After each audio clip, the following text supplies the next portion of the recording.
I'm Kenneth, and this is my story in which me and my friends visited a haunted mansion, and we regret it till this day.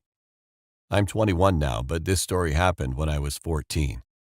My friends were crazy about horror stories and haunted houses, so one day we decided to visit a haunted mansion, which was near our school. So we left early and went there. Oh, I forgot to introduce my friends. They were Jeff and Jack. Okay, so when we got there, we tried to quietly enter the house, but the doors were rusty and they made a lot of sound. After finally getting in, the first thing we laid eyes on was a painting of a child and his father, so Jeff explained the story of both. By the time the child was in 7th grade, he was struggling to keep up with school. So whenever he received low marks, his father would take him to the basement and beat him with his cane. So one day the boy was fed up with his father and murdered him in the basement. After a few days, neighbors noticed the father hadn't left the mansion, so they decided to check it out. When they went in, they saw the father's body and got scared and ran out of the mansion. Then, the doors closed automatically behind them.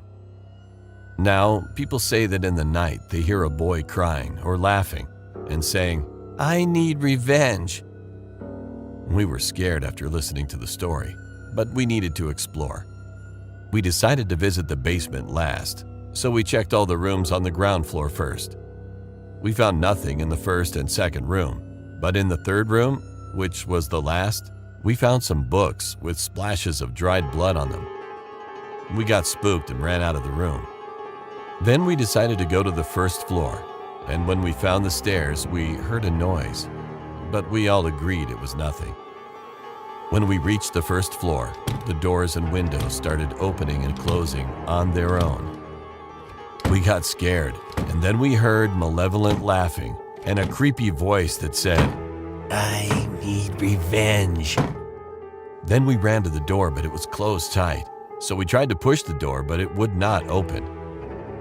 There was a broken window near it, so we jumped through it and ran to the nearby road. As we stopped to catch our breath, Jack pointed to a window on the mansion. When we looked, we saw a boy there, standing and grinning at us. We ran away from there as fast as possible. We didn't tell anyone about this incident.